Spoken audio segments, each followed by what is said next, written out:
Hello नमस्कार दोस्तों, एक बार फिर से आपका स्वागत है यूपीपीसीएल टी की क्लासेस में। मैं इस वीडियो में इलेक्ट्रीशियन थ्योरी से 25 क्वेश्चन डिस्कस करने वाला हूं। ये प्रैक्टिस सेट 25वां प्रैक्टिस सेट है, तो पूरा देखिएगा, सभी क्वेश्चन इंपॉर्टेंट हैं। चलिए स्टार्ट करते हैं। पहले क्वेश्चन का आंसर बताएंगे, धारिता का मान कैसे बढ़ाया जा सकता है। तो सभी बताएं इनमें से किस तरीके से बढ़ाया जा सकता है धारिता का मान। तो आप देखेंगे फॉर्मूला क्या होता है, C इक्वल टू होता है एक्सालम A अपॉन डी। तो यहाँ पे आप देख सकते हैं इनमें से किस पैरामीटर को बढ़ाएं जिससे कैपेसिटर का मान बढ़ जाए। तो हम C का मान बढ़ाने के लिए हम एरिया को बढ़ा सकते हैं। तो राइट आंसर है इसमें, देख सकते हैं आप, क्षेत्रफल में वृद्धि करके। तो पहला ही ऑप्शन इसका राइट आंसर है। अगले क्वेश्चन का आंसर बताएंगे। दूसरा क्वेश्चन है, निम्नलिखित में से किस विद्युत संयंत्र में प्रोत्कर्ष टंकी, सर्ज टैंक कहते हैं जिसे, तो होते हैं। सर्ज टैंक किस में होते हैं, तो सर्ज टैंक सभी जानते हैं जल विद्युत पावर प्लांट में होते हैं, हाइड्रो इलेक्ट्रिक पावर प्लांट में होते हैं सर्ज टैंक। तो सेकंड ऑप्शन इसका करेक्ट आंसर लगाएंगे सभी। अगले क्वेश्चन का आंसर बताएंगे। तीसरा क्वेश्चन है, इंडक्शन जनरेटर का सर्पण शिल्प हमेशा डैश होता है। तो इंडक्शन जनरेटर की बात कर रहा है, जब इंडक्शन मोटर जनरेटर की तरह कार्य करे तो उसका शिल्प कैसा होगा। तो उसका शिल्प अगर नेगेटिव में पहुंच जाता है तो ये समझ जाइएगा कि उसका इंडक्शन मोटर जनरेटर की तरह कार्य करेगी। सेकंड ऑप्शन इसका राइट आंसर है। अगले क्वेश्चन का आंसर बताएंगे। चौथा क्वेश्चन है, केबलों में अंतरकोश का क्या कार्य होता है। तो केबलों में अंतरकोश का कार्य ये होता है प्रतिबल डिस्ट्रीब्यूट, मतलब वितरित करना। तो प्रतिबल को वितरित करना। तीसरा ऑप्शन इसका राइट आंसर है। पांचवा क्वेश्चन है, निम्न वोल्टेज प्रणाली के लिए सामान्य रूप से पसंद किया जाने वाला संरक्षण है। तो प्रोटेक्शन कौन सा है जो निम्न लो वोल्टेज के लिए सामान्य रूप से पसंद किया जाता है, वो है फ्यूज। फ्यूज से हम प्रोटेक्शन कराते हैं जो लो वोल्टेज के लिए उपयोगी है। सेकंड ऑप्शन इसका राइट आंसर है। छठवें क्वेश्चन का आंसर बताएं, डैश विद्युत शक्ति का एक गैर पारंपरिक स्रोत है। तो गैर पारंपरिक स्रोत एक ही है इसमें, जो कि भूतापीय ऊर्जा। तो पहला ऑप्शन इसका राइट आंसर है। जबकि कोयला, डीजल तेल, नाव की ऊर्जा ये मतलब गैर पारंपरिक नहीं है, जबकि पारंपरिक है ये। अगले क्वेश्चन का आंसर बताएंगे। सातवां क्वेश्चन है, किसी वितरण प्रणाली में उपयोग किया जाने वाला वर्धक बूस्टर क्या कर सकता है। तो बूस्टर का कार्य है वोल्टेज पात की प्रतिपूर्ति करना। तो करेक्ट आंसर है इस क्वेश्चन का फोर्थ ऑप्शन। जब वोल्टेज ड्रॉप होता है तो उसकी पूर्ति करना, मतलब सप्लाई करना उसे। अगले क्वेश्चन का आंसर बताएंगे। आठवां क्वेश्चन है, डीसी सर्किट की फ्रिक्वेंसी डैश होगी। तो आवृत्ति की बात कर रहा है। डीसी सर्किट में आवृत्ति होती है 0। तो डीसी सर्किट में ध्यान रखेंगे आवृत्ति 0 होती है, आवृत्ति ओनली एसी सर्किट में होती है। 9वें क्वेश्चन का आंसर बताएं, घरेलू प्रतिष्ठानों में निम्नलिखित में से किस सर्किट ब्रेकर का उपयोग किया जाता है। तो घरेलू प्रतिष्ठानों में तो किस सर्किट ब्रेकर का यूज किया जाता है, तो एमसीबी का यूज करते हैं। तो राइट आंसर है इस क्वेश्चन का तीसरा ऑप्शन, जिसे मिनिएचर सर्किट ब्रेकर भी कहते हैं। अगले क्वेश्चन का आंसर बताएंगे। 10वां क्वेश्चन है, जिंक सिलिकेट द्वारा उत्पादित प्रतिदीप्ति फ्लोरोसेंट का रंग कैसा होता है। तो फ्लोरोसेंट का रंग जिंक सिलिकेट के लिए होता है हरा। तो करेक्ट आंसर है इस क्वेश्चन का फोर्थ ऑप्शन। नेक्स्ट क्वेश्चन का आंसर बताएंगे। 11वां क्वेश्चन है, जब एक अर्धचालक सेमीकंडक्टर डोपिंग होता है तो डैश में वृद्धि होती है। मतलब किस में वृद्धि होगी, तो जब हम सेमीकंडक्टर मटेरियल की डोपिंग करते हैं तो डोपिंग करने का मतलब है उसकी कंडक्टिविटी में वृद्धि करना। तो पहला ऑप्शन इसका करेक्ट आंसर है। 12वां क्वेश्चन है, the unit of brightness is. तो आपको बताना है ब्राइटनेस की यूनिट क्या है। तो ब्राइटनेस की यूनिट होती है लैम्बर्ट। करेक्ट आंसर है थर्ड ऑप्शन। अगले क्वेश्चन का आंसर बताएंगे। 13वां क्वेश्चन है, 4 एम्पियर की धारा वाला एक 3 ओम। तो यहाँ पर 3 ओम ध्यान रखिएगा, 3 ओम का प्रतिरोध डैश की शक्ति का अवश्य करेगा। तो इसने पूछा पावर कितनी पावर एब्जॉर्ब करेगा, खपत करेगा, मतलब कंज्यूम करेगा।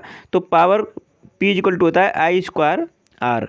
तो यहाँ पे देखेंगे इस फॉर्मूले से, तो यहाँ पर P इक्वल टू यहाँ पर मैं दे रखा है वैल्यू 4 एम्पियर, 4 का स्क्वायर कर देंगे इंटू R की वैल्यू दे रखी है 3 ओम। तो 4 का स्क्वायर करेंगे 16 हो जाएगा, 16 3 48। तो 48 वाट की खपत करेगा। करेक्ट आंसर है थर्ड ऑप्शन। अगले क्वेश्चन का आंसर बताएंगे। 14वां क्वेश्चन है, किसी परिणामित्र में बुखोल्ज रिले का कार्य डैश से सुरक्षा करना है। तो इसमें पूछा है जो ट्रांसफार्मर में बुखोल्ज रिले प्रयोग की जाती है उसका किससे प्रोटेक्शन करना है, तो उसका प्रोटेक्शन प्रोवाइड करती है इंटरनल फॉल्ट से। तो करेक्ट आंसर है इस क्वेश्चन का फोर्थ ऑप्शन। इंपॉर्टेंट क्वेश्चन है, ध्यान रखेंगे। 15वें क्वेश्चन का आंसर बताएं, शून्य लोड पर प्रचालित होने से इनमें से किस मोटर की गति अधिकतम होगी। तो शून्य लोड पर कौन सी मोटर अधिकतम गति देती है, वो है सीरीज मोटर। सीरीज मोटर को वैसे तो हम नो लोड पर नहीं चलाते हैं, अगर नो लोड पर चलाई जाती है तो इनफाइनाइट गति पहुंच जाती है इसकी। फोर्थ ऑप्शन करेक्ट आंसर है। 16वें क्वेश्चन का आंसर बताएंगे, निम्नलिखित में से किस मशीन के लिए गूढ़ी चुंबकीय क्षेत्र की अवधारणा अच्छी है। किस मोटर के लिए है, तो यह है इंडक्शन मोटर। तो फोर्थ ऑप्शन इसका राइट आंसर है।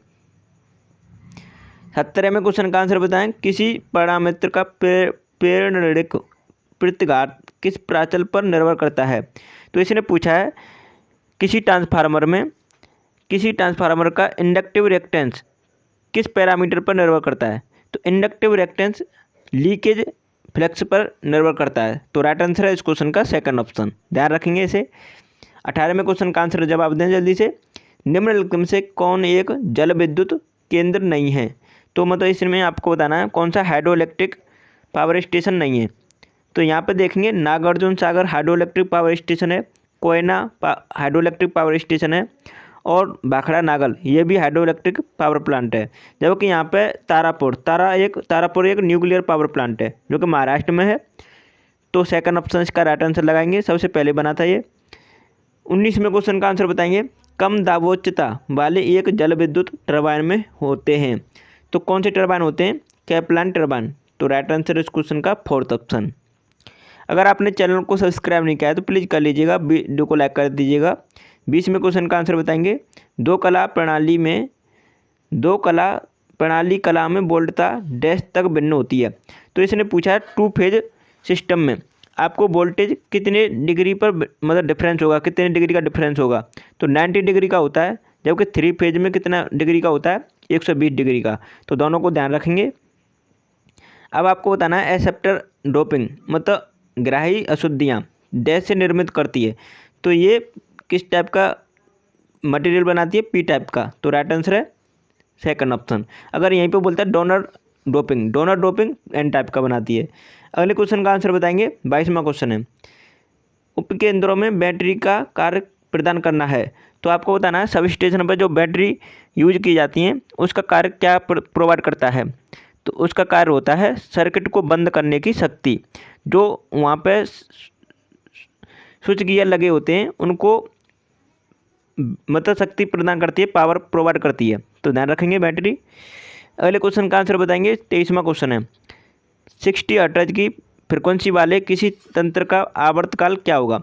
तो देखो आवर्तकाल का सभी जानते होंगे फॉर्मूला, T होता है 1/f, क्योंकि यहाँ पे फ्रिक्वेंसी दे रखी है। अब f की वैल्यू दे रखी है 60। अब 60 से 1 को डिवाइड करेंगे तो कितना आ जाएगा, 70 मिली सेकेंड आ जाएगा, जो कि पहले ऑप्शन में दे रखा है आंसर 17 मिली सेकेंड। तो अब इसमें क्वेश्चन का आंसर बताएं जल्दी से। चुंबकीय अविभाज्य के सर्जन का विरोध डैश होता है। तो यहाँ पर पूछा है मैग्नेटिक फ्लक्स का विरोध करने वाला कौन सा पैरामीटर है।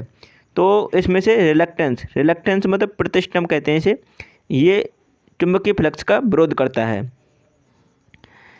25वें क्वेश्चन का आंसर बताएं, the brushes of a DC machine are made of. तो आपको बताना है डीसी मशीन के बुर्स बने होते हैं। तो डीसी मशीन के बुर्स बने होते हैं किसके, कार्बन के। तो राइट आंसर है इस क्वेश्चन का फोर्थ ऑप्शन, डी ऑप्शन इसका राइट आंसर है। अगर आप सभी ने हमारा चैनल सब्सक्राइब नहीं किया है तो प्लीज़ कर लीजिएगा, वीडियो को लाइक कर दीजिएगा। और आपने हमारी सभी वीडियो नहीं देखी है, इसका लिंक आपको मैंने इसी वीडियो के डिस्क्रिप्शन में दे दिया है, आप वहाँ से एक बार ज़रूर देख के जाएँ। चलिए वीडियो को यहीं समाप्त करते हैं। Thanks for watching my video.